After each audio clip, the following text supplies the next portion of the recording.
Good morning, good morning, good morning. Welcome to Speak On It. I'm your boy RW Coles. I have a microphone on mute. Don't y'all judge me. Don't judge me. I'm a one-man show over here. What's going on? Fellas, what's happening? Good What's morning. happening? Good morning. Good morning. Everybody there? Oh, OT, Yeah. you sent me a message, huh? I see it now. I see it now. What happened to my man? Oh, there you go. All right, let's see. Let's get this going. Let's get this going. Let's get it all right. Uh, I don't want it like that. I don't want it like that. Let's see. Give y'all equal billing today. Everybody getting equal billing today. Everybody getting equal billing today. All right. He can't hear you. He can't hear you. They can't hear me? Good morning. Good morning. What you mean? Who can't hear me? John? Yeah. Go out and come back in. All right, he having some difficulties, y'all. So we're gonna get him right. We're gonna get him right. What's happening, fellas? Y'all talking about yourselves. Talking about yourselves. I'm trying to get things right too. I'm trying to get things right too. Hold on. Let's get these names up here today. We're gonna put these names up here today. We want everybody to know who you are, because it's gonna be a good one today. It's gonna be a good one. Yeah, because you ain't send nothing. So it got to be something good. You send it. I ain't get it. I said the topics. Come on, man. Come on, I ain't bro. get it. Well, you I be ain't- all right. You good on the 844-904-2665. That's 844-904-2665. No matter what the situation is, let your voice be heard. I always say what you mean what you say. I get him every time. Can you hear us now, brother? Yes, sir. I'm good now. Sorry about that. No, ain't no pressure, bro. Ain't no pressure. 844-904-2665. Call in, say what you mean what you say. That's what we do here on the Speak On the Show, along with my brothers on the Barber Shop Talk. That's what we're doing this morning. I'm laughing, y'all. It's one of them mornings, man. We all been going through some trials. Ain't been able to get in, so we sit in and get the topic points and everything, But, 15 minutes of updating. Still trying to figure that one out. well, like I always say, we got to be proactive, not reactive. You updated yesterday, you'd have been good this morning. But I digress, because I love you like a play cousin. Listen, man, I got to a little bit of razzle dazzleness. You know what I mean? I can't do that yesterday. A little razzle dazzle. Well, you should have razzled that dazzle that you did that computer. Can I vote? Can I vote? That's where we're gonna start with this morning. This is the website I've been talking about. Can I vote? www.nass.org. Can I vote? You can go here, put your information in. It takes you to the National Association of Secretaries of State. You can go in there and find out if you're registered, if all your information is correct, all the above. So before we get into this, I want to go around the table and do a round table real quick. This week, there's been a lot in the news. So I want to start with each one of y'all, and I want y'all to tell me what's the biggest focus of what's on your mind at this time that can affect your future. Who want to start? We want to start with the OG battle. What's going on in your world, man, right now that you're really focused on? Right now, completely retiring. That's what I'm focused on right now. I'm partially retired right now, but I want to completely retire. So, okay. That's what I'm focused on. So then I'll ask you a question. What you gonna do then? Not sure. See that really right? Sure. That right there, tell me you ain't ready. I mean, I need to keep working. Well, you can find a hobby. Find a hobby. Yeah. Find a hobby. Something to keep you occupied. OT, talk to me. I know you ain't retiring. You the young buck here. Hey, man, it might be coming soon. Starting a nonprofit and getting ready for the start of the school. Okay. All right. Big John Chaney, talk to me, baby. Well, I think I'm gonna get ready for this election. I think the Democrats are not very well on messaging, and I think this is going to be a very important election. And as we're talking about the future, If we let that criminal back in the office, we're going to be in trouble. We're going to be in serious trouble. And I don't think people really realize that. But if you're paying attention, this is real important. So that's where my focus is right now, especially getting, doing some work myself too. Yeah. So that's good. I mean, and in battle, you touched on something that I'm dealing with as far as the retirement and that limbo. Mm-hmm. OT, trying to get something going as far as trying to give back. You touched on where I'm. All three of y'all touched on, and then where the state of the union, as they say, is right now. Yeah. All of that is inclusive with me because I think about when I can retire, or if I can retire, I think about trying to give back to the community because everything's been given to me. And then the same thing with where's the direction of this world going, or the United States as a whole. But if we talk about the world, we got to put in Africa and what's going on there in Nigeria with the kicked out ambassador and all that. So that's a political thing, but it's a lot going on, man. That's why I asked that question. But I want to start off with this, man. We're gonna get into this real quick. I just talked about the voting website, right? That you can go in there and check and everything like that. And as John Chaney eloquently said, I got to ask you, John, who's the criminal? Donald Trump. The three-time indicted criminal from New York. Is he a criminal? Is it innocent? I gotta ask now. Hey, I mean, to keep it real, he is innocent until proven guilty. But I mean, from what we see, mm-hmm. we pretty much know, and what we see ain't half of what Jack knows. So, yeah. You call these people on first name basis, man. You gotta Prosecutor Jack Smith. What Jack knows. Prosecutor Jack Smith. Yeah. But you bring up a good point, man, because here's the thing.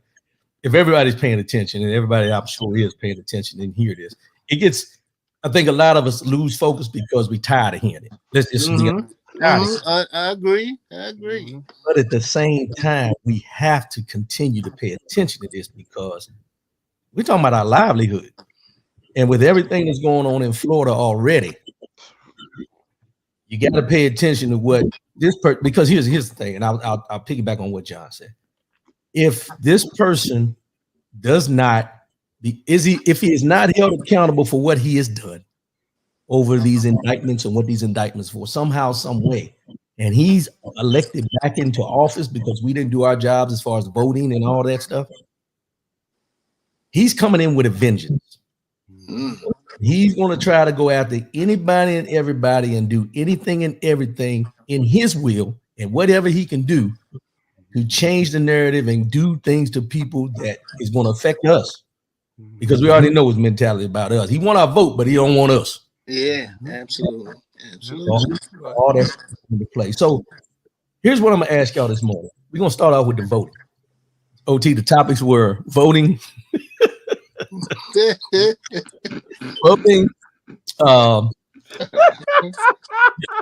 voting, the justice system, and then men's health. That's what we're gonna be talking about this one. Why you laughing so hard, bro? I mean, you say you didn't get the topic. I'm just doing my thing. Oh man. I know people don't show up on the Steve Harvey show and not know what they're gonna talk about. That's just me. So when we talk about voting, man, I pulled up these statistics. Black Americans are projected to account for 13.6% of all eligible voters in the United States in November. This represents little change since the last midterm election in 2018, when they accounted for 13.7%. The number of Black eligible voters has grown steadily in recent years and is projected to reach 32.7 million by November. This figure is estimated to have grown by 1.8% between 2020 and 2022. A smaller rate of growth than among Asian eligible voters and Hispanic eligible voters. So I ask y'all this: what do we need to do, or what are we doing to get the Black vote out? We got some feedback. Go ahead. Anybody? What are we doing? What we doing now? Doing what we're doing now. telling everybody to go out and vote. Your vote matter. Telling people, Right. spread it on social media, spread it amongst your peoples, spread it amongst the community. Yeah. Anybody else? Yeah. Well, I think those are Yeah. We have those to are get in. great places to start. Go ahead, Battle. Oh yeah. We have to get involved. We have to get out there, help show people what they need to do to help to get out there, share some information that we might know about candidates, find candidates that we want to support. Like here in Texas, for example, Ted Cruz is up against Colin Allred, Mm-hmm. which I believe Colin Allred is going to beat him. I believe he Mm-hmm. can beat him. He So needs money. we have He to get needs out there money. and help people like those. Yeah, we need money. We need to Yeah. donate. We need to get out there and help with the campaign. I'm gonna be in helping Colin Allred. I know that for sure. Mm-hmm. So that's what I'll Okay. I be think doing. I think one of the biggest things is the education part. Just knowing. I mean, like for me, I know growing up, politics wasn't something that I was into or heavy into, discussed. But as I'm older now, I see how important it is, how it affects our families and so it's real important. And when you start hearing people, like I heard a gentleman say this week, he said, I don't donate no money to no candidates. And I'm like, well, if you don't, then they're not gonna cater to you. They don't care. They cater to the donors. So we got to understand that part of it is voting, but the other part is we got to find candidates that we can give money to and really support. Like that's what I do. I send money to different not a lot, but I send money to different candidates when I can. And I'm getting ready to get into the local scene where get connected with the Democratic Party and start going doing whatever, knocking on doors, because the main thing is education. The main thing is people need to know that this stuff matters, and we got to get black folks are coming a lot. They're coming a lot more, but I think we need a lot more participation, and they're doing a lot. If you look at, I think one state I just saw last night where they got the district so heavily gerrymandered that the judge told them to go rewrite it. Alabama. So that, excuse me, Alabama. yeah, Alabama. So it's a lot. We just got to educate each other, like Battle said, talk to each other, put out the information. I try to do that, and we just got to keep pushing because they wouldn't fight to get rid of our vote if our vote didn't matter. Right. True. True. OT. That's true. I Yeah. mean, man, you didn't hit the nail in the coffin right there. That's definitely true. We definitely have to be more of donors out here, right? I would say get together as a community, and we can bring these politicians to where we are at. Because they only will come if you donate a sufficient amount of money.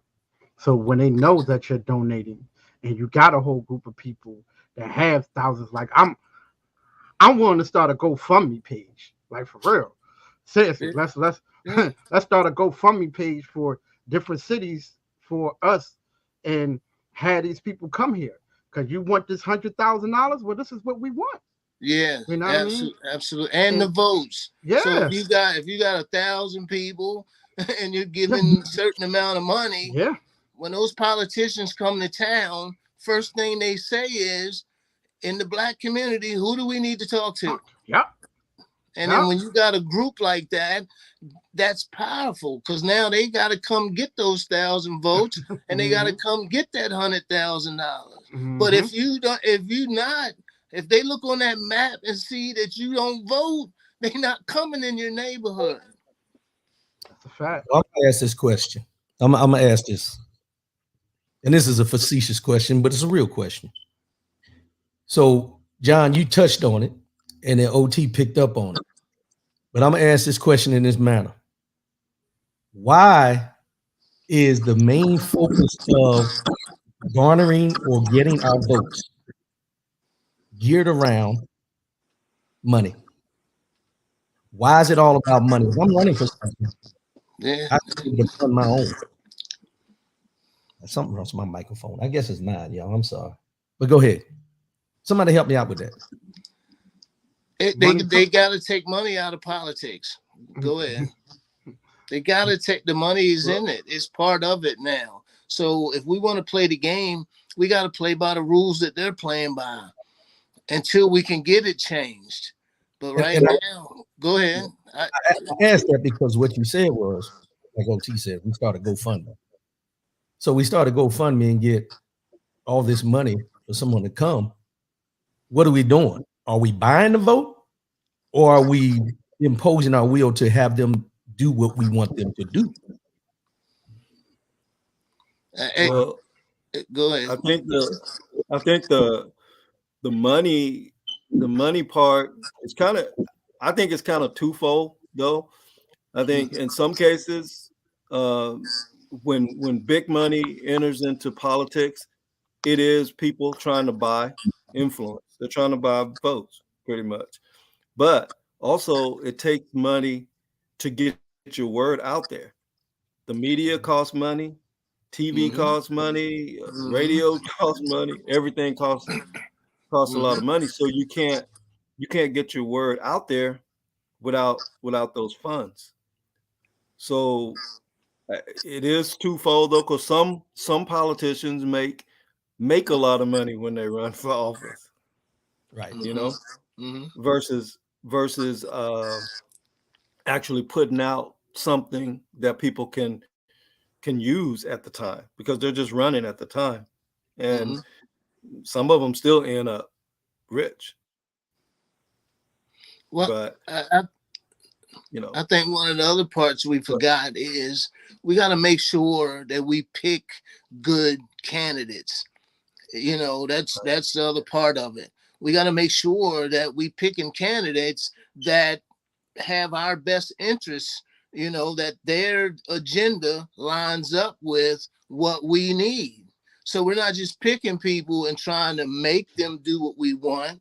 We're picking people that we support, that people that in some cases, hopefully that people that look like us, but people that are going to actually do what they say once they get in office, once they get the money, so we can hold them accountable. So it's the whole sum of it. It's not just one part. You know, I think sometimes we blindly just follow people. I don't think that's right. I think we got to make sure we find candidates, local and national candidates, and just help wherever we can. But we got to pick good candidates that are gonna, you know, because sometimes all folks ain't kin folks. That's right. No, that's real talk. Facts. That's real talk. 100%. So I'll ask this question on top of that. So with that being said, when we say we got to find somebody that has our best interest at hand, that's going to do for us or whatever, are we still going along party lines? Because, you know, we tend to sway towards the Democratic Party. So let's get into this here. So if you have a candidate that comes into your neighborhoods and talking to you and happens to be a Republican and looks like you, because our first mindset, if he's a black Republican, he's a sellout. Now, these ain't words I use. These are words we hear all the time. Yeah. Sellout, time, all these different things. But if you get somebody that comes in that looks like you and he's in the Republican Party, now we got decisions to make, because he may have our best interest in hand compared to the Democrat. Now what do we do? Because here's the problem. He may have our best interest in hand, but the political party he's attached to may not. So now we come into another conversation of which way do we go? Because we know what the reputation is from what we hear and understand of what the Republican Party is and what they're about and everything like that. Which way are we going now? See, this is where, and this is the reason I asked that question, is this is where it gets a little difficult, because the thing is, we say our best interest, but a lot of times we think our best interest is only in the Democratic Party as far as the candidate that comes before us. So now if this Republican comes, maybe somebody we know, maybe somebody we grew up with, but he's a Republican, but he's saying all the things you need in your community. What you gonna do? Well, hired. He's hired. I'm not supporting we shouldn't get tied up. I'm not tied to the Democratic Party like that. I'm not married to the Democratic Party. I think one of the things I should emphasize is the right candidate. You know, I've never disliked a Republican as much as Trump, because he's doing way more stuff than, you know, and he's racist. So it ain't just about Democrat and Republican. If a Republican is really genuinely gonna do what we need him to do or her to do. So I don't think we should be married to one party. So let me ask this question then. If Tim Scott becomes the nominee, I'm sorry, Battle, let me put this. If Tim Scott becomes a nominee for the Republican Party, can you support him as president? I don't think I would support a Republican that looks like me, that comes into my neighborhood and promises me things or promises us things that that their party is not going to deliver on. And the reason why I say that is because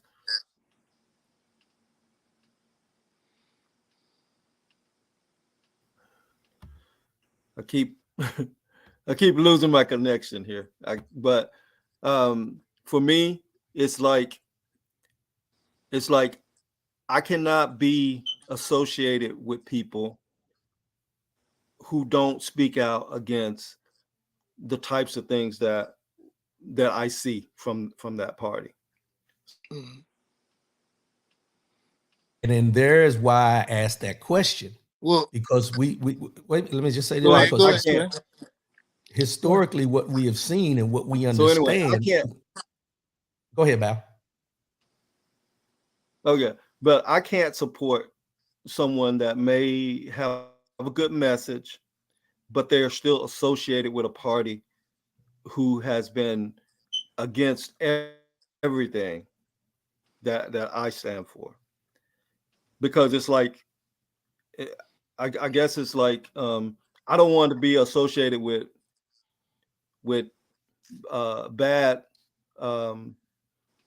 bedfellows, I guess is the word. I don't. If someone is associated with the Ku Klux Klan, I don't want to have anything to do with them, regardless of what message they put out, because I can't trust them at that point. So I'm not saying that I would always only vote Democrat, because there are Democrats that are out there doing the exact same thing. Right. They're not delivering on. They're not delivering on what they promise either. But I think when it comes down to it, I would trust them to be influenced a little bit more by other people that may be in their party versus the opposite. I just feel like, you know, because I've seen it so many times where you have someone like Tim Scott, for example, who comes in and he talks a lot of good things, but at the same time, when the rubber hits the road, he follows in the direction that they want him to follow in. And so I agree with that. He has no backbone when it comes to standing up for what's right. And he's proven it over and over and over and over again. So, and I've seen it so many times with people that look like me that are in that party. Every now and then you run into someone that doesn't. like Colin Powell or somebody like that, Michael Steele, people like that. But yeah, very few and far between. yeah. I agree with that. Yeah. So let me ask this then. With that being said, so we have it's a slippery slope. Let's just be honest. It's a slippery slope on because you know it's like they say, choose wisely. Choose wisely. But I'll ask this now. Now we know we have a third party running, Dr. Cornel West. So the big argument was Dr. Cornel West, if he stays in the race, is going to take votes away from Joe Biden, who is the Democratic nominee, away, or no matter who the Republican is, he's going to take away from the Democratic Party, and it's going to cause the Republican to get into office and everything like that. We always hear this about if you vote for this person, you're taking the votes away from that person, all that kind of stuff. But I'll ask this.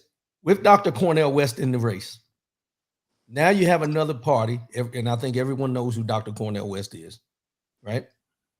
Mm-hmm. Could you see yourself supporting him as president of the United States without having a specific party and a party line backing him? Well, unfortunately, in Delaware, you only have two parties, a Democratic or Republican. So they will not probably have him on that ballot because in Delaware now you have to be a Democrat or Republican. There's no more other parties existing. So Bernie Sanders was never on for his green. Wow. Oh, he went to Democrat side. Never mind. I'm sorry. Go ahead. So yeah. So and they passed that last year. See, a lot of people don't know. A lot of states has passed a lot of things. So I had to change mine because I wasn't a Democrat or a Republican. I was an independent. So I had to change mine to a Democrat for order for me to vote.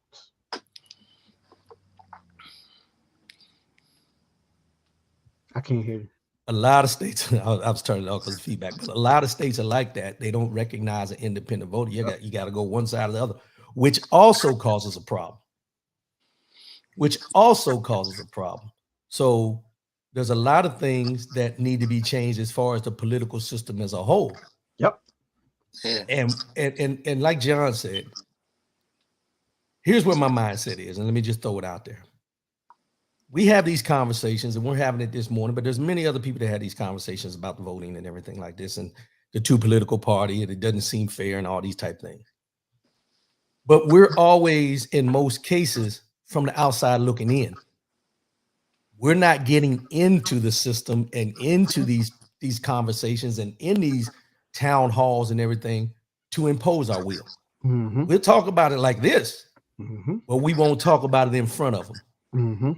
And if we do, it's all about what we're not going to stand for, what we're not going to do. We don't have the conversation of telling them this is what we want in order for you to get our vote. Mm-hmm. We haven't done that in a long time. And if people remember, and I'm just going to throw this out here, Reverend Dr. Martin Luther King Jr. was a Republican. Mm-hmm. Mm-hmm. So when we talk about the difference between Republican and Democrat, the new age Republicans that we see, we may not agree with. Yeah. But we agree with what we know about to be true with Reverend Reverend Martin Luther King Jr. Mm-hmm. So that's why I asked this question, because it's a slippery slope. It's a slippery slope. So how do we get our voices heard to get into these spaces to say, this is what we want, this is what we're asking you to do for our vote, rather than just the donation? You come out and do a little speech, you take the money, then you go. And as Battle said, he just said he won't vote for a Republican. I ain't gonna say he think he won't, for the simple fact of his values don't line up with them. Not right now. Well, here's a quote from a man. Malcolm X said, either you're going to vote for the fox or the wolf. Which one you going to vote for? That's the Democratic Party and Republican Party, right? And a lot of times we say, these the Republicans don't line up with what we do. What some of these problems that we are in is because of the Democratic Party sometimes, right? And sometimes the problems that we are in is because of Republicans. So we have to draw the line of what we need. And like you said, the same way that other genders are doing, because now I gotta say gender, his, is, she. I gotta say that now. What they are doing, we can do the same thing. You know, it do take money. It takes money. No matter how you look at it, it takes money. It takes money for people to have these conversations with these parties. If you want them to come see you, you gotta have votes and you gotta have money. I Okay, get. Go ahead. go Yeah. ahead. Can Go I ahead. I'll give you can an I say something real example. quick? So Go ahead. Go ahead. so so going back to something that Rodney just said. So when Dr. Martin Luther King was living and he was uh, a young man like us, he was a Republican. So was my father, though. My father was a Republican. Most black people at that time were Republicans Mm-hmm. because because at that time what they were fighting for was during the civil rights movement. The majority of the issues that we had at that time, the support the supporting party was the Republican Party at that time. Yeah. But just like I am today, my father changed to the Democratic Party when the whole thing with the Southern strategy and all that stuff happened. The party has actually changed. They actually Mm-hmm. changed places. They Mm-hmm. The Republican Party pretty much became the Democratic Party now because when Lyndon Baines Johnson came in, uh, he was a Democrat, and uh, at that time he was running against what was his name, Goldwater, right? Goldwater was a straight up racist who was who was a Republican. So the parties actually shifted at that time, and to this day, I still believe that those parties are where they were at that time. They the Republican Party is still the Republican Party of the 60s, and the Democratic Party is still the Democratic Party of the 60s. Um, I don't see a shift in those two parties coming up anytime soon because the the two parties right now are entrenched in what they believe in. You're not going to see the Republican Party go back to being very supportive of civil rights. You're not going to see them change and all of a sudden shift back to where they were. So that's Hey, why Case, probably, if I live to be 100 years old, that's only 30, 40, almost 40 years from now, I'll still be in the Democratic Party probably. yeah. Go ahead, Shane. No, I was just gonna say, like Rodney, Yeah. you know where we are in Frederick, and so Right. you know the dynamics of Frederick. If we had 1,000 people, just like Malcolm X said, we don't need to be the same religion. It's nothing, just like-minded voters.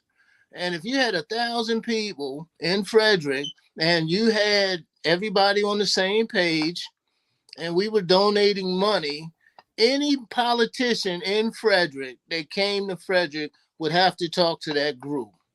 And that group would have an agenda, and they would have things that were pressing. Everybody wants good schools for the kids. Everybody wants safe neighborhoods. So it would just be people that have the same agenda, that vote alike. And whenever, like, when one of the politicians came the last election, they said to somebody, they said, "Who do I need to talk to in the black community in Frederick?" And they basically pointed to a couple people that they had to talk to. But they're not going to certain neighborhoods. You never do. If they look at the map and see that they don't vote and that they don't put in no money, they're just not. So I just think in every area, wherever people are locally, if you get a group of people together and a politician knows that he can talk to that group and get a lot of those votes or get a lot of that support, that's where they're going to go and that's where they're going to listen. So, in my opinion. I agree. go ahead, OG.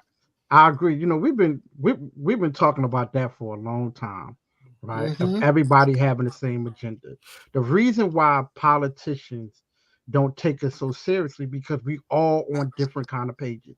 The reason why the civil rights movement became so relevant because everybody was on the same page. No one very differently, right? And we are not on the same page, right? So you got one group that says, prison reform. Another group say police brutality. Another group says, school system. But there's no one talking about the number one agenda. Let's all come together and have one agenda. You have one agenda, they'll listen. One agenda, one cause, and all of us get together, they will listen 100%. And you absolutely right. You are right. But I agree to disagree on their one agenda. And I say it this way because me and OT had this conversation before. And I agree to disagree on the one agenda thing. And I say it because of this. What you mentioned in there was justice reform, school reform, anything that we're trying to reform. Those are all tentacles of what we're trying to get. And it all equals into equality, no matter how you look at it. But when we say on one agenda, when we start focusing on just the voting aspect, just for say, if we just put one focus on the voting aspect, then we start losing in other areas. Case in point, while we're paying attention to what's going on with Donald Trump, everything in Florida about us is being erased. Mm-hmm. Mm-hmm. So what the bottom line is, we have to be focused on multiple things. We can't just pinpoint one thing. And the reason I say that is this, and y'all gonna probably laugh at me when I say this, but I mean this wholeheartedly. I'm tired of us as a people sitting around debating who's the GOAT between LeBron and Michael Jordan, rather than paying attention to what we need to be paying attention to. This is bigger than basketball. It's bigger than sports. It's bigger than who's making the money in the NBA. We got to get off this focus of arguing about petty shit and concentrate on what's going on that's affecting us each and every day. And the way it's affecting us, that's why you have a Marjorie Taylor Greene in the Congress, as Tracy Battle said. Absolutely not. Marjorie Taylor Greene, Kevin McCarthy, etc., would shoot anything down that Tim Scott wanted to do. And I said that because of this. Last week, when I talked about Byron Donalds, the Republican from Florida, that went against what they're doing with the African-American history in Florida, when they had that line in there that slaves were beneficial from being slaves. Yeah. And everybody in that Republican Party turned on Byron Donalds, a brother, because he said that he didn't agree with it. Tim Scott said the same thing. They turned on him. So when we talk about the Republican Party, as Battle said, it's a slippery slope, because you have to understand their agenda per se that they have has nothing to do with us. And when we go against the grain, even though you're in that party, look what happened last week. This is why I say it's a slippery slope, and we have to be very careful when we talk about, selecting candidates because they have our best interests in hand. Hey, bro, like we just said, a person can come up to you and act like your best friend and stab you in the back tomorrow. When you're talking about our livelihood, it's a different conversation, man. And that's why I wanted to have this about the voting, because one part of it is voting. The other biggest part, we got to be more involved in who we're letting in our communities, who we're allowing in our communities to run for these positions, because sometimes they run for the power, not for the whole of all of us. So let me ask you a question, because you said one thing right before you had started going with the stuff that you was talking just say about, going right? down that rabbit hole. Just going down that foxhole. I ain't gonna say the rabbit hole. Going down that foxhole. Right. Equality is a broad thing. That is one agenda that supports everything. So once again, if we're going to talk about all of us getting together as one, it should be equality. You want to talk about it, like Like I think Tommy said it the best. One agenda support multiple Yeah, issues. yeah, You yeah, said it. You said it out your mouth. yeah. Equality. Equality supports everything that we are talking about. So why can't we talk about that one equality and have that broaden to other things? But then you're not talking about. But then here's the thing: the one thing about equality means you're looking at all the inequalities in each one of the systems that we deal with. So, because here's the thing, and the only reason I say that, when you say one agenda, people get pigeonholed that I'm only concentrating on this. I'm only concentrating on what affects me. So when we have to get away from it and say, what is impacting us all as a community? Equality. That goes into all of it. Voting equality. There it is. There it is. Supreme justice reform equality. There it is. But that's what I'm one saying. thing. One But thing. here's the thing. But when you say equality, when you say one agenda, people get stuck on one thing. Yeah. They all bleed into everything that revolves around who we are and what we're trying to accomplish. So now that's saying that we got to get more educated to understand what that is. Exactly. Right? And that's the thing. They are now trying to, well, they've been doing it, separating us for we won't get to that area of knowledge and say, hey, this is what we're going to do here. This is what we're going to say here. Are they separating us, or are we separating ourselves? But there are they are putting the tools. How I'm gonna say they are putting there are to distractions. Yes. There are people in the country though. There are people in the country right now. And it's in all kinds of organizations. It's in the military, it's in Congress, it's in the schools. You can't even talk about equality. So how can you even get to a point to deal with those issues when you can't even talk about it? You can't talk about, because how do you talk about equality without dealing with diversity, equity and inclusion, race, equity and inclusion? How can you even deal with the issue, the larger issue of equality, without delving down into those smaller areas? You can't. It's impossible to get to any type of legitimate answers, because people begin to get defensive. You can't discuss certain things. You can't deal with history without talking about those things, because there was a time, we all know, when when things were not equal at all, not even close to being equal. Right. And we can't even talk about that. So it stifles the whole conversation of equality when you can't deal with those underlying issues. And that's where we're going right now in our nation, because of a certain group of people who have fragile their whole mentality is fragile, so they can't deal with those kinds of things. So we got to get through that first. Yeah. So let me ask this, and John, I know you got something because I see you holding on tight, bro. But let me throw this in there. let me just throw this in here real quick. So we talk about us all coming together somehow, some way, right, to get what we want, to hold our politicians and the people running for office accountable and everything like that. But let me ask this question: do you think we need to go back to the mentality that Malcolm X spoke about, and Farrakhan spoke about, and Elijah Muhammad spoke about having our own separate from? And the reason I ask that is this: think about this. We talk about what we need to do as a community, which is not a community anymore, and all these different things. But every time we try to do something to progress, they find a way to shut it down. But they have never to this day,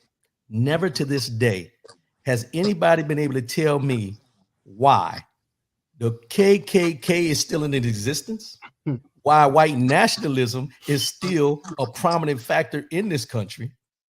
But anytime we try to do something to progress our message, it's automatically shut down, whether it's from within, whether they put a mole in to do it like they used to do back in the day. All these things come into play. So I'm trying to figure out, and we ain't gonna come up with the answer today. Let's be real. Mm-hmm. But what is it that we need to do to get to that point? I think if you really look at it, like what does it take to make a great athlete? You start them young. You start training them young. And as they get older, they get better. We need to start talking about politics to the young. We got to talk about it. You got to sit around the dinner table and talk about politics. We got to encourage more of our kids to be political scientists. We got to have people that can play the game, we got to have people that are astute politicians so that we can have them. We gotta develop them. I mean, we got a couple young Black politicians here in Frederick, and we watched these young men start when they were in high school. You could tell when they were in high school they were going to be something because of how they were being trained, or the people they hung around, and the people that mentored them. So anything we've ever put our mind to, we've done. If we want to play soccer, if we want to play hockey, we can do it. So we just got it. I hear too many times that politics. I don't want to hear about no politics, and we don't want to talk about that. That don't concern me. Or man, we gotta get into it. Not everybody's gonna be into it, but if you're a voter, you should have a certain understanding of what's going on. Yeah. And people don't know how some of these decisions directly affect them. Like I'm trying to tell my kids, you guys are going to be here the next 40, 50 years. Some of these decisions that's going down now will affect you years down the line. So my young adult children, I stress that to them. I make sure they vote, and then as they get into it, they'll get into it a lot more. But again, we got to get into the game. We've been out the game for so long, for so many years, we didn't even vote. So now we're just starting to get to that point. So I think we just got to keep pushing and continue to let the kids know. Like you said, instead of arguing about Jordan and LeBron, we need to tell them about some of our different people that are superstars now. Hakeem Jeffries and different people like that. So they can be their heroes or the people they look up to, as opposed to always looking at sports. That's just my opinion. No, that's real talk. That's real talk right there. The other point of that, and let me bring up Tommy Dorsey's comment, because I want to touch on it. Equality will only be effective if it makes sense. Conservatives versus liberals creates differences. This is the part. I support a Bible base of equality. Example: born boy, you're a boy. Born girl, you're a girl. We're not going down that rabbit hole today. We're gonna have that conversation. No, I want to have this conversation eventually on here about this LGBTQAI or whatever conversation. But we're gonna have this conversation. And Tommy, you're invited to come on if you want, bro. We're gonna have that conversation. Hey, your brother made a good point too. Yeah, I'm gonna go back to that. So he said, he started off with, when I was younger, I failed to understand the importance of term limits and campaign finance reform. Career politicians are a problem, independent of their party affiliation. That's the biggest thing. And he mentioned it. When we were younger, we didn't understand term limits or any of that thing. And here's the thing. A lot of us don't understand term limits now. Yeah. If you ask somebody, how long does a senator serve? They can't tell you. If you ask how long can a congressperson serve, they can't tell you. All they know is how long a president is going to be in office.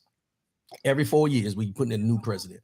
But those people like and I'm going to say Nancy Pelosi, Chuck Schumer, Mitch McConnell, Lindsey Graham, all these people have been watch this now, career politicians. And at one time, it was okay to be a career politician because you had that experience of what was going on. But what we found out as time is going on is career politicians are all about the money grab. Mm-hmm. They're not worried about you. They're not worried about me. What they're worried about is who's greasing their pockets, the lobbyists per se, and all those type things. And we have to pay more attention to who, like I said, who we're putting in there. Who are they exchanging their stocks with? I ain't never in nobody's wallet. But if you pulling all your money out of a stock that you know is going to crash next week because you got insider information and you go ahead and do it because you're only going to be fined $200 when they catch you, what do you think I'm going to do? I'm going to take my chances of having to pay $200 when I'm making millions. Mm-hmm. Mm-hmm. It is what it is. So you take all those things in. I don't know. Ideally, a politician would temporarily leave their chosen profession, serve the community, and then return to their career. Too much money in politics today. Yeah. You know, too much. It's too much money, and not just the money, the perks. Yeah. Well, if you think about it, that all is together. But yeah, we started off about money.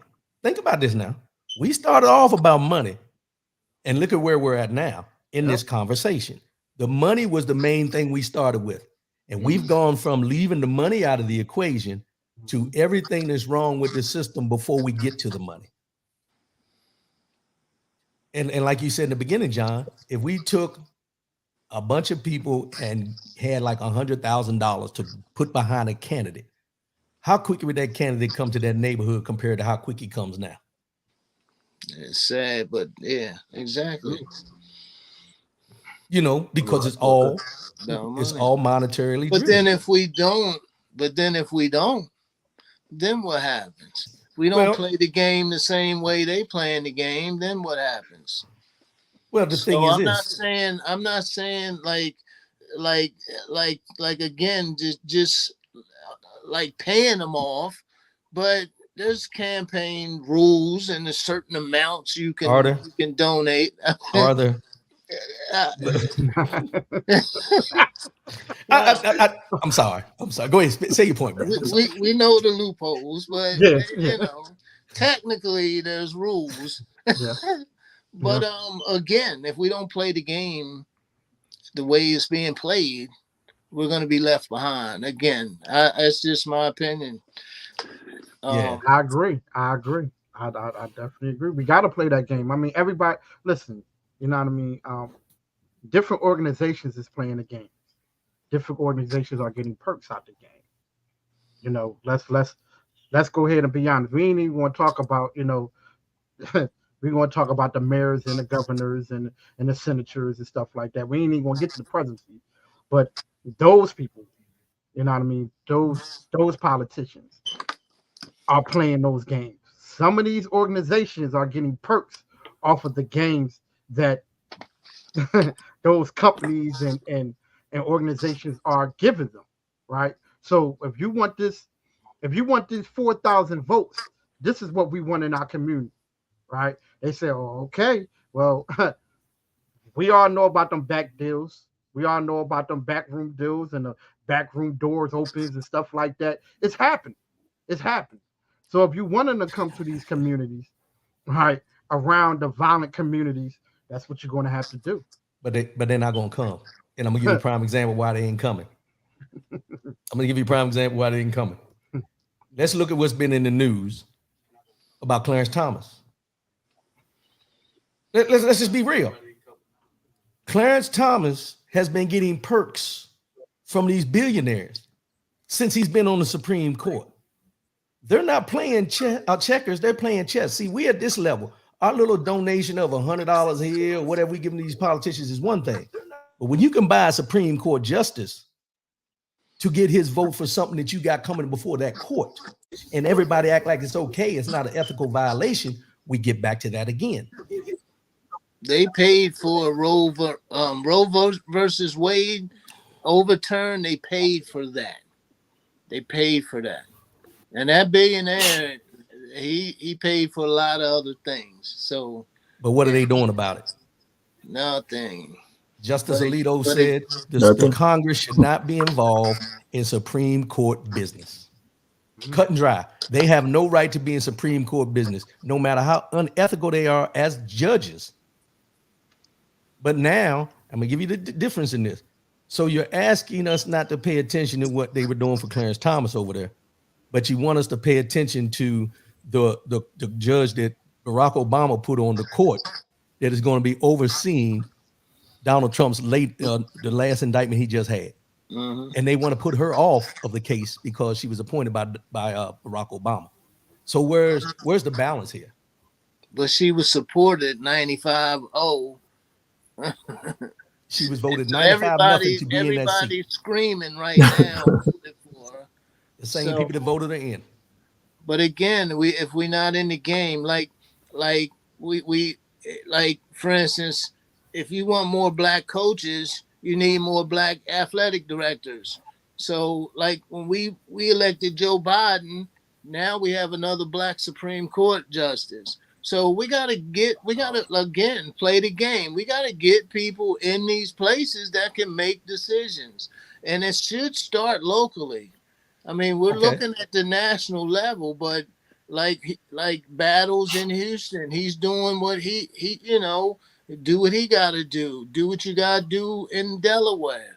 I mean, it starts local, and again, we do have a long. It's going to take a while, but we got to start somewhere. So then I'll ask this question to all four of us sitting here right now. Are you willing to tell everybody out there listening right now that you're going to start getting involved and run for some type of office and hold them accountable in your community? Because I don't have a problem with it. I already got that on my agenda. I'll be honest with you. Me personally, I probably won't run for office, but I support people. I'll be involved. I'll knock on doors. I'll do what it takes. I was just getting ready to get on the Democratic Party affiliates here, but I missed a deadline for this one position. But I'm still gonna help. Right. But eventually I'll get deep. But I'll stay behind the scenes. But I am, as I get older, I'm into politics. I'm into it, and I'm into it to the point where, I'll have an effect. It just won't be in the front line. It'll be on the back line. And now that could change a few years down the line, and I could be compelled to try to run. But for now, I'd rather help others, and I'd rather help educate and even get people talking about politics, because we got to talk about it. We don't have to agree on everything, but we got to at least talk about it. You got to have the conversations. Battle, you running? Yeah. You about to retire? You can run for a political position. You ain't got nothing but time. I'm gonna be like John though. I'm gonna be like John. I'm gonna support. I'm gonna support. Do what I can do to help a candidate that I believe in. But I probably won't run. OT. Yep. You're on mute, so that tells me you ain't trying to do nothing right there. No. You already know. Well, you already know a couple of things that I'm doing, and one of them is trying to run for councilman. So I'm actually in the works of doing a couple of things right there. But let me ask you a question. So you say, because I know you said something about money, right? So it's about 200 and something thousand black people in Delaware, right? If we get those 200 and something thousand black people, they donate $20. That's $4,254,000 something, something like that. That's over 4.5. So you're going to tell me a politician is not going to come to have a conversation with us 200,000 black people that is donating over 4.5. What I'm telling you, you're not going to get that much money because a lot of people don't have it to give. Let's just be real. We can talk about the money aspect all we want, but here's the thing. If somebody has to make a decision about donating to a politician and eating, what do you think? Because here's what you got to remember: out of all those numbers, OT, Most of those people are living below the poverty line, bro. Most of those people are below the poverty line. And as much as we say $5 here or $5 there, bro, you got to look at it, because here's the thing. Most of those people that we're talking about should donate or could donate or any of that kind of stuff, they don't have the funds to do it. And they're going to look at it like, why am I going to give $5 this person that ain't going to do nothing for me? That's the mentality that we got to get out of. But you're not going to break that, because unless people get above that poverty line, that mentality is always going to be there, because that's why they feel they're there. It's because of the political position of the people in this country. Hold on one. Battle for president. Battle for president. There we go. And then she said, he said, I approve this message. Right. Hey, man. Hey, you got 2 votes already. I got one for you. That's 3. 4. Hey, I Four got over here. one. I got one. See, it ain't hard, bro. You ain't got nothing but time, bro. You about to retire. Well, Tommy Dorsey, no interest in running for a political seat. However, willing to support and be vocal. I know y'all noticed the last name on that person that posted that. It don't matter. It don't matter. It don't matter. It don't matter. It starts at home. It starts at home.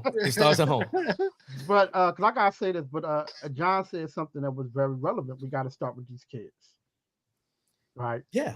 And once we start with these kids, then these kids will start growing up understanding, the power of, politics, the power of money.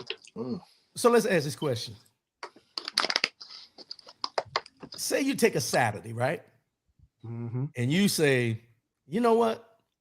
I'm gonna have a forum for young kids, teenagers, mm-hmm. Anywhere between 10 to 18. Mm-hmm. And just do something that teaches them about voting, how the process works, all that stuff that they may not get the integral parts of while they're in school for the education system. Mm-hmm. And you put that up against the same weekend, there's a football camp or a basketball camp or baseball camp. Who do you think is going to win? Well, here's the thing. No. Answer the question. No. Because see, you gotta remember. See, I dealt with this, right? So I dealt with having a whole after-school program that had the basketball, the football, the baseball, the boxing, and everything else. See, here's the problem. Before the games and before we do that, it's the teaching. A lot of these football camps, a lot of these football, you know what I mean, stuff like that, they don't do teaching first. Like you said, I want to answer your question. Yes, the football will win. Yes, the basketball. That's all I asked you. Right? Which is true. But I have to say this, if we start teaching first, so saying practice start at 4, but you have to be there at 3. That's how I did mine. That's how I got the kids to start doing tutoring, to start doing that stuff. Because see, football is the entertainment part. I call that the entertainment for you to have fun. But before you have fun, this is what you got to do first. And that brought along more kids than I would ever think. Because I only started out with 20 kids. You know what I mean? Let me say this. Every one of them kids that come to that camp have a better chance at putting a vote in than they do making a football team. Factuals. How do we impose that and get that in their mind that this is going to get you what you need compared to all y'all ain't going to get there? And the reason I say that is because, and John knows this better than me, there's so many different avenues for sports now. AAU is so big, it's crazy. That everyone's focus is now being a Steph Curry or LeBron James or Shannon Sharp or whoever. But how do we sway them back to concentrating on trying to be involved in what's going on politically, science, all those things that they can make a career there rather than going for the money just to trying to play back sports. Hey, let me say this. One time I started an honor roll program, and it started out with just a couple people. And what the concept I used was my son had just won 2 championships with, midget football. And we had parties for him. We had awards for him. We gave him jackets. And that's the kind of stuff kids want. So with this honor roll program, we took the kids from the different neighborhoods, the John Hanson, Sagner, and what we did was we had a big celebration for them. We recognized them in the newspaper. We had food for them. We gave them certificates. We gave them gift cards. We started with 10 kids. The very next one, we had over 60 kids. And that was because we was just showing we was rewarding them for getting good grades, because we don't do that. We reward the athletes. We talk about the athletes. We put the athletes in the paper, and then we put the honor roll back on the back page.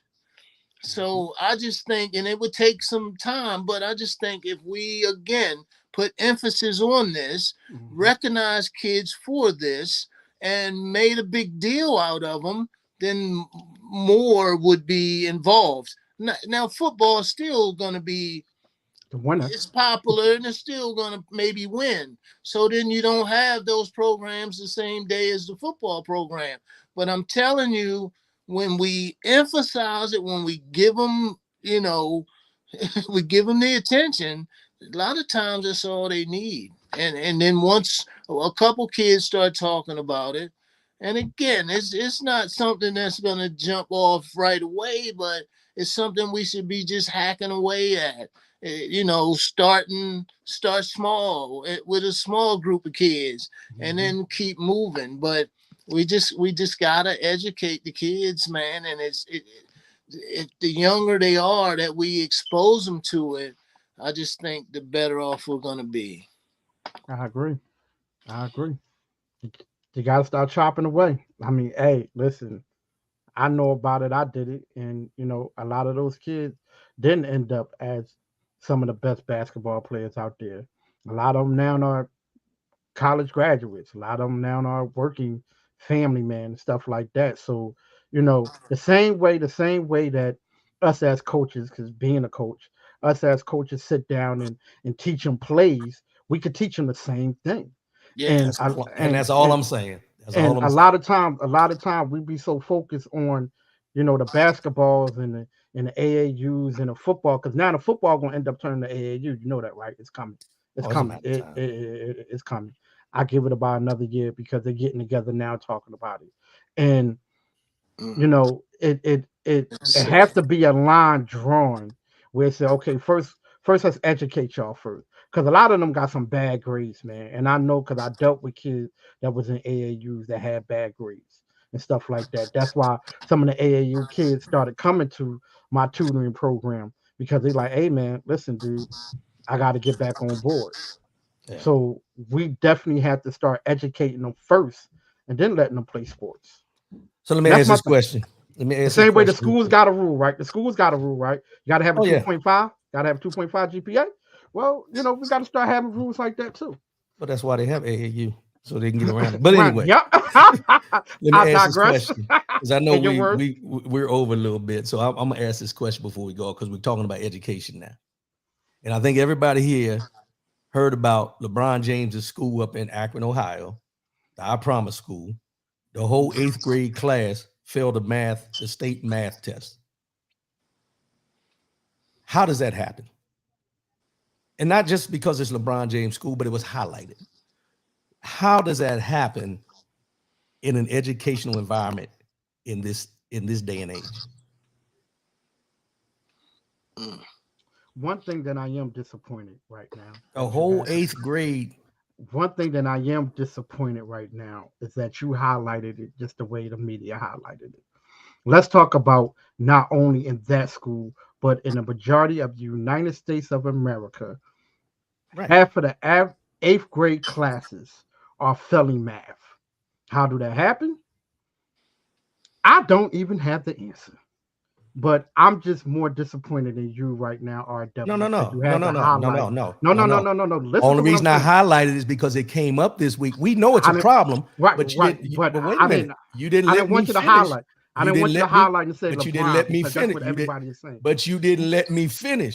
After y'all said what y'all had to say, then I was going to bring up the point. Now that you finished, that it's shocking that because LeBron James's name is on the school, this is the only one we hear about.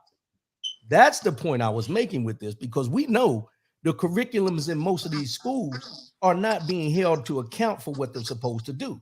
We can go back to Georgia when they arrested those teachers, who were penciling in grades to make money because they would get a bonus. Man, they've been doing that. They've been doing that since the 90s and the 80s. But what I was saying about this is this: with LeBron James's name being on the school, it's worldwide news. However, LeBron James is not teaching the classes.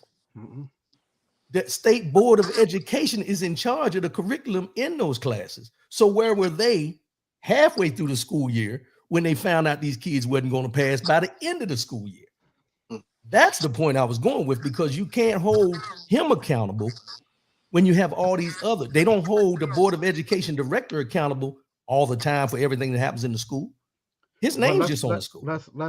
Let's figure out something, because I know in Georgia, right, you can pass the math, because I know my daughter passed math all year round, but then when she took the final test, then she fell, right? So the question needs to be asked, why is there a test at the end of the school year?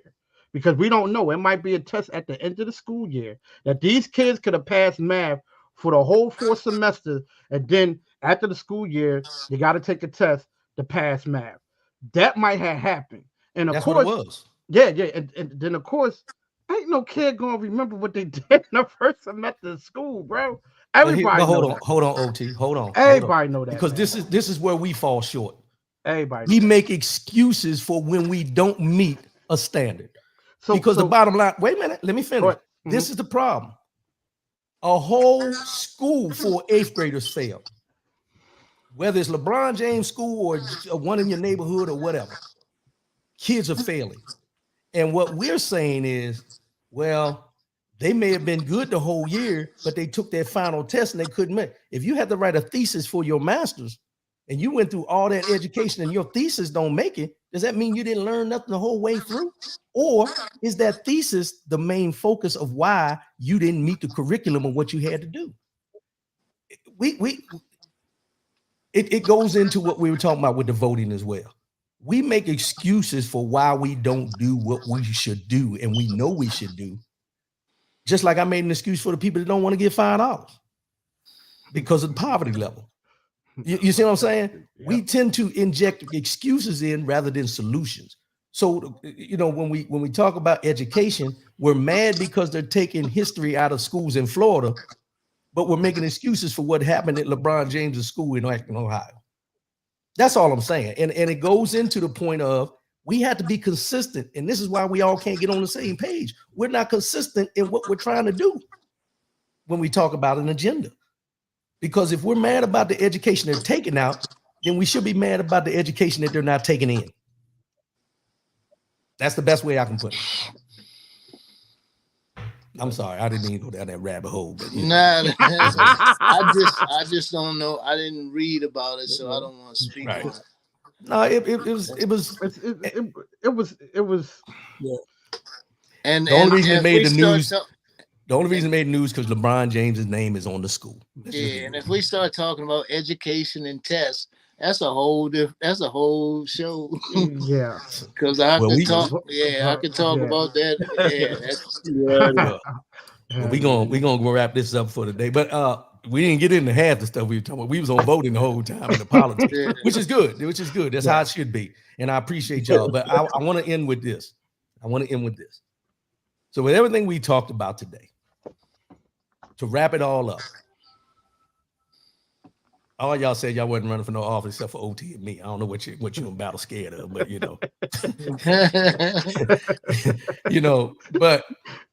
but I'll ask this, and not just for the 4 here, but for the people that are listening too. Take the time to get involved. Yeah. I'll go back to what Tom Joyner used to do. To donate to the HBCUs. He used to have a party with a purpose. Mm-hmm. He used to go on these cruises, and all the money he gained from that, he would donate to the HBCU. Yep. I think we as communities should start focusing on that. If we're going to get into the point of saying that money is a big factor in how we get these politicians to come, then let's do something where people will donate, but there's a purpose behind it, even though they're going to enjoy what they're doing. We can do the same thing when I talked about the football camp and having them come in and learn about politics and everything like that. But I'll ask you guys, if you were to start one thing right now that would impact the future, what would it be? Talk to me, Battle. I'm gonna put you on the seat. You're the OG.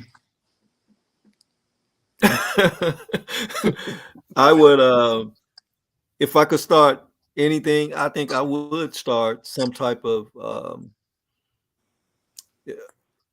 I guess it wouldn't be a school because I can't afford to start a school, but it would be something where I could teach children about civics and about how this whole process works. I mean, I talk to my kids about it all the time. I talk to my grandkids about it all the time.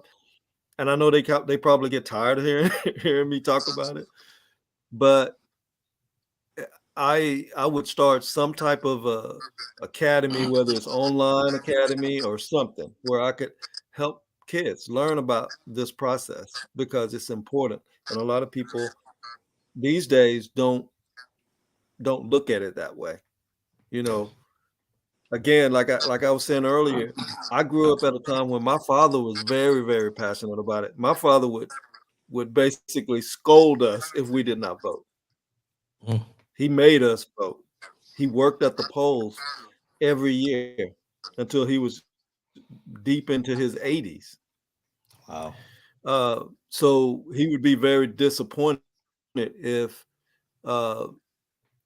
he even thought that we were not participating in the process, because that's the way he raised us to be. So I would like to do something like that if I could do something like that. Well, you about to retire. You got all the time in the world. Hey, since you ain't gonna run for president like your family told you, but that's another story. Go ahead, OT. Talk to me, man. Well, mine's is always a trade school. For the young kids, I want to teach them ownership, because we're going to have to get back to this using our hands. That's what made us who we are today. Everything that we did, the reason why certain rules and regulations has been going on for years is because we always had the skills, right? They never had the skills. So, we got to get back to that. A lot of people don't know that's how the union started. It's because, when, well, I ain't gonna get in the history lesson, but because you already know. But we got to get back to that. We got to get back to the ownership part. We got to get back to using our hands. So I want our kids to now, be these electricians and be these carpenters and stuff like that, because the robots can't do everything. Robots can't do the pipes in your crib.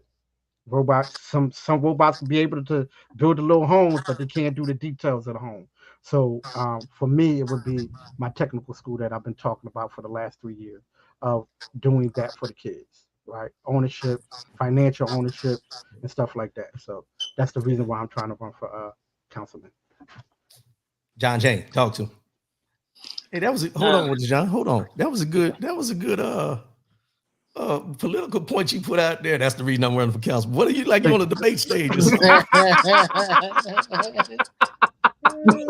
I'm sorry, man. I'm sorry. John, talk to me, man. Talk to me, John. If I could, I would franchise Battles his idea. Seriously, I'd do that exact thing. I think it's something that's needed, and it would be beneficial. So I'd like to do something along those lines. Yeah. And me personally, it goes along with what you just said, John. It's not specific what Battle said, but it goes along those lines. My focus would be to touch everybody I know all over this United States of America and have a blueprint of what we can start today to start getting these kids in and breaking down how these systems work. Mm-hmm. And even to the point of having people like you guys in different communities and other people I know do it, or do it where they set up a Zoom where they can log in and watch it on the computer, because everything is social media now. Just like we've been sitting here talking today and talking about all this, it would be so easy. And I would tell everyone, first start with your nieces, nephews, and your own children, and then work your way out. Because a lot of times what we do is we go out in the community to help others, and we overlook those that are right in front of us. Right in front of us, because when we're in our communities, and just say for a basketball team, we're looking at all these other athletes that are good within the community, and the son or the nephew sitting right beside you is just as good as him, but because he's there, you take it for granted. And that's one of the things I think is we take a lot of things for granted because it's right in front of us. But that's what I would do. I would, like I said, Battle's blueprint, and just start disseminating it out. Hey, teach this to your nephews, your nieces, your kids, and everything, and then see how it goes over, and then expand it out. And I guarantee the impact will be a lot to start getting that motion of what we were talking about, to get them to understand this is the way the process works. They may not be interested in it now, but if they're watching TV and they see what's going on with this former president, trust me, they want to know how we got where we are right now. Watch out for TT Beauties in 2 years. Franchise. Watch out for who? Watch out for TT Beauties in 2 years. The franchise will be opening up in 2 years. We got here. I would love for my grandbaby, G-babies, excuse me, to have access to that type of knowledge, because they would not get it in school. And that was I'm glad you said that, because I lost my thought. And that's the point I was trying to get to. And I said this about Florida and us being upset about what's going on in Florida, but we have the means to do it ourselves outside of what they're taking away. See, we always talking about what they're taking away, but we never talk about what we have and the tools we have to do it ourselves. That's where we need to start looking, and that's where we need to start concentrating on. So, hey, Mr. Battle and Mr. Cheney, we all need to get together. Mr. RW over there, we all need to get together, because we are all in the same line of doing something that all lines up, and I think we need to get that together. And this is where it starts. Because I'm talking about self-sufficient. You're talking about education. You're talking about just grabbing the knowledge of kids and stuff like that. I think we all could come up with one big old solution that we all have. So we talking about one agenda here? Yeah, we're talking about one agenda. One agenda. You see how that went? You see how that went, right? Yeah, see how that went. And that's the thing, man. We laugh and we joke on here. Yeah, we like to have a good time on here, but there's always a message. There's always a message. And what we talked about today, if anybody missed the basis of what we were talking about and what point we were trying to get across, you probably wouldn't listen. Let's just be real. So I appreciate y'all. But we'll all go ahead, Bob. Go ahead. Can I say one thing before we leave? I wanted to ask everyone to just kind of give some prayers to the family of Charles Ogletree. He passed away. He was the attorney that represented Anita Hill. He was also the attorney that represented Tupac Shakur. I just saw that. He had, and he passed away. He had Alzheimer's. He passed away at only 70 years old, so he was a young guy. But just prayers out to his family. I used to watch a lot of stuff that he did on C-SPAN, and so he was a very, very interesting person. So just wanted to say that. Oh no, it's fine. And you touched on something, because we were going to talk about health today, and I want to leave you with this, because I don't want to start a whole nother conversation. But just this week, I've gotten at least 4 phone calls of brothers that I know that are in dire straits. And when I say dire straits, I mean either in the hospital, suffering from something, ICU, anything you can think about. These 4 brothers are going through it, and they're all health related. And I wanted to have this conversation, but this is what we're going to talk about next time. Might do it next week. I will see what we can do. But anybody out there listening, male, female, whatever, whoever you are, ensure that you're getting your checkups. Ensure that you're doing everything to keep your health at 100%. Be sure that if you're on some type of medication, that you're taking the medication. Now, don't get me wrong. One of my big thing is do whatever you can to get off the medication. But in the time that you're on the medication, make sure you're taking the medication. It's heartbreaking for me because all these guys that I know, these 4 guys that I know about are just a little bit older than me. And to hear what they're dealing with right now, it's hard, man. But I just say that to everybody out there listening, take care of yourselves, man. Do what you need to do to keep yourself, because the thing is, your health is wealth, and there's people here that are dependent on you.